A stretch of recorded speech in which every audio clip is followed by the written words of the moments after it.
가방 안엔 굳은 다짐이 the backpacker 우리는 backpackers yeah we the backpacker 내가 묻은 신발이 바래져도 backpacker 우리는 backpackers 출발은 언제나 겁없이 시작부터 맨발 내 눈에 싹 다 basic 보다와의 step pipe 뚫어펴진 내 black tie 프로젝트만 necktie. Assalamualaikum warahmatullahi wabarakatuh. Perkenalkan, nama saya Cynthia Ramadhani. Di sini saya akan mempresentasikan hasil dari kelompok 4 yang berjudul aksiologi. Sebelum itu, apa sih aksiologi? Aksiologi adalah salah satu cabang utama dalam filsafat yang mempelajari nilai-nilai dalam kehidupan manusia. Secara umum, aksiologi berfokus pada aspek nilai yang dapat ditemukan dalam berbagai dimensi kehidupan seperti moralitas, estetika, dan pengetahuan. Keberadaan nilai ini mempengaruhi sikap, perilaku, dan keputusan yang diambil oleh individu dalam masyarakat. Dalam filsafat, studi tentang nilai-nilai ini sangat penting karena mereka menentukan apa yang dianggap baik dan benar dan indah oleh manusia. Dan yang kedua itu ada rumusan, di mana rumusan itu mencakup pengertian aksiologi, sejarah perkembangan aksiologi, dan aliran-aliran dalam aksiologi. Yang pertama itu ada pengertian aksiologi. Aksiologi itu berasal dari bahasa Yunani, yaitu aksios, di mana artinya nilai, dan logos yang berarti ilmu atau kajian. Secara sederhana, aksiologi adalah ilmu yang mempelajari tentang nilai yang ada dalam kehidupan manusia. Aksiologi berfokus pada pemahaman tentang apa yang dianggap bernilai dalam kehidupan, serta bagaimana nilai-nilai tersebut terbentuk dan diterima oleh masyarakat. Dan ini ada penjelasan yang kedua. Yang pertama itu ada aksiologi dapat dibedakan menjadi 3 cabang, yaitu epistemologi, etika, dan estetika, di mana masing-masing cabang ini memiliki objek kajian yang berbeda namun saling berhubungan. Di mana epistemologi berhubungan dengan nilai dalam pengetahuan dan kebenaran, etika dengan nilai moral dan perbuatan manusia, serta estetika dengan nilai keindahan dan seni. Dan yang kedua itu ada penjelasan di mana aksiologi sebagai cabang filsafat berfungsi untuk mengkritik serta memberikan dasar teoritis bagi konsep nilai-nilai yang ada dalam kehidupan sehari-hari.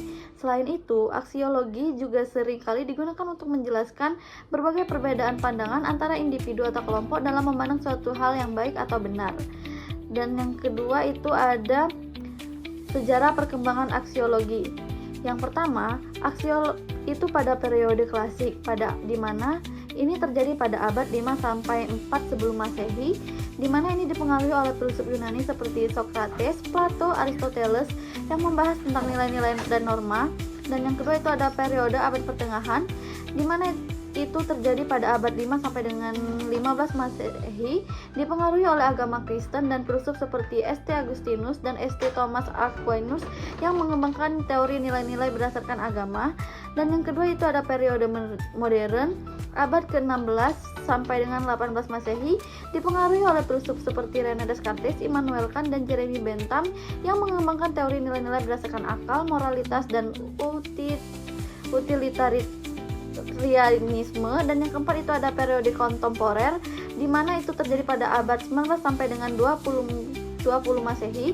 Ini dipengaruhi oleh filsuf seperti Friedrich Nietzsche, Martin Heidegger, dan Jean-Paul Sartre yang mengembangkan teori nilai-nilai berdasarkan kekuatan eksistensialisme dan humanisme. Dan yang kelima itu ada periode modernisme dan postmodernisme pada abad 20 sampai dengan 21 Masehi. Ini dipengaruhi oleh gerakan postmodernisme dan multikulturalisme yang mengembangkan teori nilai-nilai berdasarkan relativisme dan pengakuan keberagaman budaya.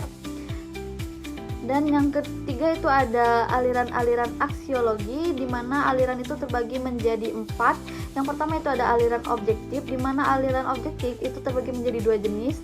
Yang pertama itu ada naturalisme, di mana ini membahas tentang nilai-nilai yang ada di masyarakat ditentukan oleh alam dan kodrat manusia. Dan yang kedua itu ada realisme, di mana nilai yang ada di masyarakat ditentukan oleh realitas yang ada dan dapat dilihat secara jelas.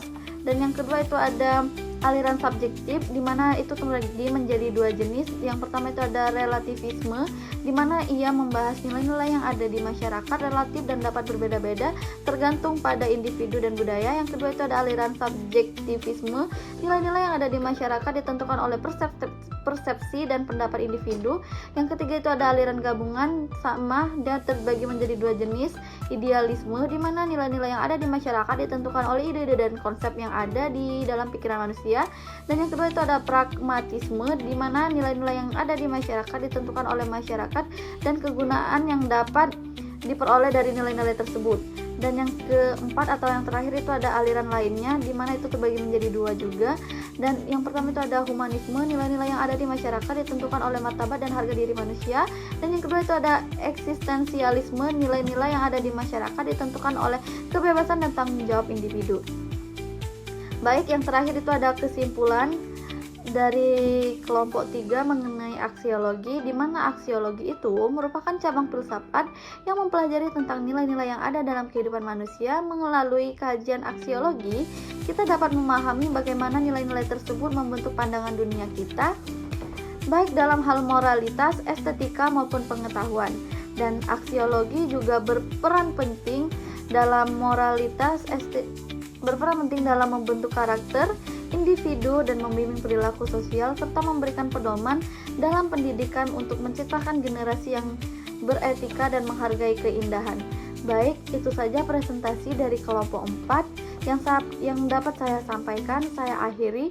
Wassalamualaikum warahmatullahi wabarakatuh. Yeah, Bobby Valentino.